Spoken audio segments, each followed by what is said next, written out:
Okay. All right. So now he He plays played against Saidy. He was one Saidy, of the Anthony. most, let's say, well prepared young players of that time. He knew very well the theory. He was a strong international master. Which country? American, of course. America. Yeah. And they played an English opening, very sharp variation. This with f5 is very sharp. Usually black plays knight f6 and the bishop somewhere and castle and so on, the main line. With f5 very quickly, black tries to get to get the very quickly the initiative. And we see the idea. The idea is very, very interesting. Without computer. Now with computer it's a little bit different because you play against the machine, But Exactly. then it was human against human. I said. Brain against brain. Yeah, and the idea is absolutely, beautiful. You'll see. Okay, bishop c5 and d3, and here black, if he wants something, has to give a pawn. F4. I mean, he gives a pawn immediately after the opening. Yeah, in the opening. Now it's forced because you have to take in f4. If you take with g, it's much worse. Then black can take back. Now he takes with e, but then black is not forced to take back because if you take back, he has time to take with the bishop, and white is all right. I mean, he took e takes f4. All right. And here, But why is bad with this one? because he takes back, and now the structure is very bad. Now, if you take back the pawn, he castles, and the pawn is not important. The king is very bad in one, and the attack, if he takes back the pawn, you are already lost with white. Okay. He has very good structure, control on the central squares, and very strong attacking chances. Okay, but starting from here, the game is very complex, and it seems very complicated. It's not clear at all what is the compensation for black immediately in a few moves. You see. All right, knight g2. Especially this pawn is well defended. Well, he's not forced to take in f4 immediately, but he prepares all the time, you see. So, okay, knight g2, queen e8. Starting from here, the idea will be very logical, you see, what happens. All right, so he castled, and d6, okay. We have the result of the opening. Black gave a pawn for some initiative, But later on, the idea will be very clear. He plays without a pawn, he's trying to win, against a small, starting with a small weakness, the pawn from d3. Later on, we'll see what happens in the game. But I explain to understand better, Okay. All right, so knight a4. And after knight a4, he wants to take the bishop, of course. Now, after bishop b6, normal line, he takes in b6, and with two bishops, probably is all right for white. He doesn't lose. But now, after bishop d4, you have to take a decision. If you want something, you have to take in d4. So, all right, he took in d4. And now, when he took in d4, he took with the pawn. Okay, excellent move again, because the knight is a little bit out of play on a4, Oh, okay. Cannot come back But here. now it's clear that black didn't get back his pawn. He's pawn down, Yeah. But still, without a pawn, he plays for win. Very logical, The idea, you see the idea. Why? The absolute control on the white squares. This is the idea for black. Everything against the weak pawn from d3. We'll see. Then the next moves. All right, so h3. He's trying to push the pawn in g4. All right, black doesn't allow this. h5. h5, very strong move. Now a3, white tries on the other side. He's trying to get to b4, So, all right, a5 doesn't give the possibility. a5, everything is stopped, Wow. All right, so after the opening, the idea is very clear. Black plays trying to get back the pawn with some strong initiative, you see, like always. These pawns here looks funny how they. Very funny, but everything is correct. Black has control on the white squares, and white with the two bishops has to be always on the defensive. He has to wait to see what happens. All right, so okay, b3. What else? The knight has to go back later on. Okay, b3. Now white has two small weaknesses, d3 and b3. But how can he exploit it? This is the idea. All right, queen g6, very good. Logical. Now, knight b2 is a little bit strange, but okay. Still, everything is protected, Bishop f5 now. Okay, now everything is more or less clear. Black attacks the small weakness, and white has to defend. Okay, queen c2. And now look, what a move. Very logical again. Knight d7, trying to get to c5. He attacks the weakness from another square, very good square, from c5.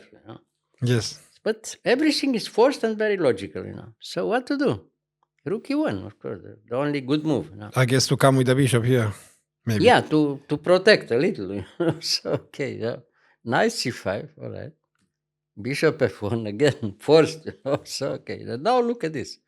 Rook a6. The rook is coming to b6. This is the idea. Attacking the other small weakness from b3. I mean, colossal. Excellent position and very nice plan, for black. So you cannot afford any weakness with Bobby.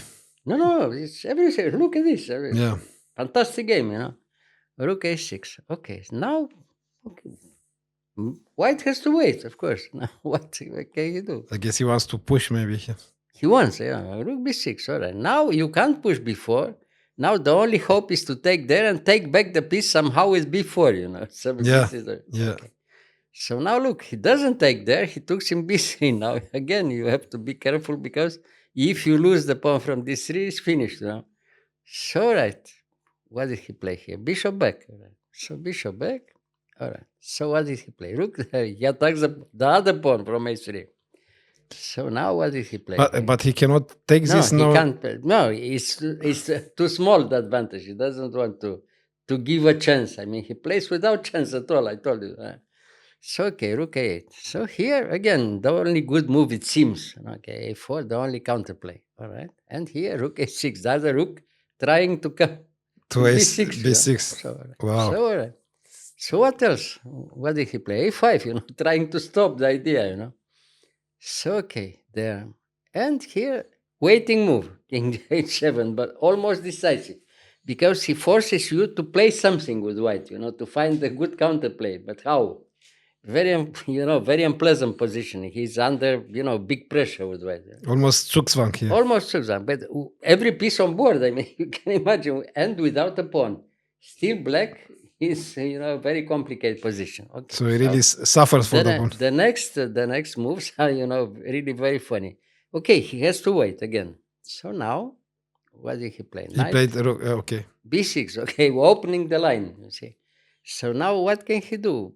He threatens to take first in a5. I mean, if he takes in a5, every endgame is winning for black afterwards. Yeah. So again, he's forced. What else? What did he play here? Bishop e1. Bishop e1. He waits with white. So here he took. All right. So now we have the result.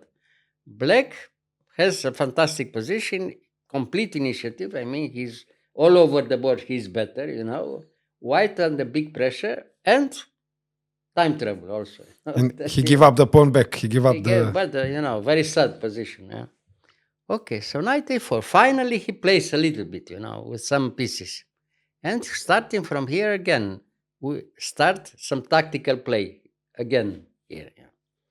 Rook takes d3, he gives the exchange, but he gives the exchange for fantastic initiative. I mean, if you take with the bishop there, everything is under control for black, and you can get mated finally at the end or something.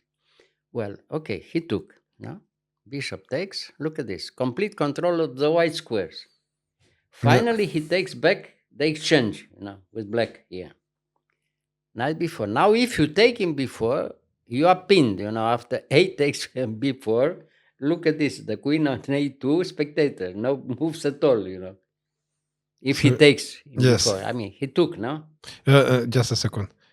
No, he didn't take, because if he takes, bishop takes, a takes, look at this, the queen from a2, pinned, and he loses the knight from a4,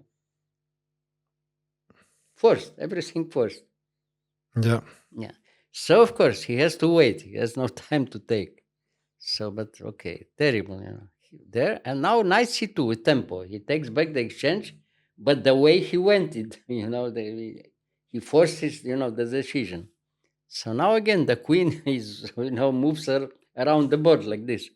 So now he takes back the exchange, all right? He took, and now he realizes the advantage. Okay, different color bishops, the position is always winning for the guy who attacks, and he has the initiative. And better position, of course. Black is much better here. So everything is forced. He took, and now centralizing the queen. Look at this.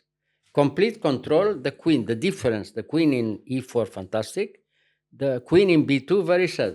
Of course, the position completely winning for black. But you have to realize the advantage. How? You see? Yeah. Everything with tempo. You have to take, because that queen in e4 attacks the bishop from e1. You have to be careful not to lose in one move. But now you lose the bishop. After bishop a5, he took in a5 and queen e1 check, and white resigned. Oh. He didn't lose the bishop, he lost the game. Impressive, no? Very. Fantastic game, Well, look at this. He didn't resign right away. Well, okay. I took the rook. Took there, and now resigned. Yeah, if he plays without a piece, But the whole game, can you imagine? Every move was like this, Without a pawn, he played in every position, he played to win. He wants to win. Not even game or compensation or something. No, win. If I can win, I try to win. Really playing the future world champion. Look at this. Yes. Of course, everybody was under his spell, like Spassky later on. Of course, because it's impressive, very beautiful to watch such. Well, demonstration. Every game was one way or another was demonstration. Tactical way, strategical way, everything combined, like this all the time, You have everything. Simple game, difficult game, very complex game, attacking position, tactical position, positional, only positional, you have to demonstrate, small moves like this. Everything perfect. Nice, good to. Terrible. Thank High class, Yes. Thank you again, Mr. Gheorghiu.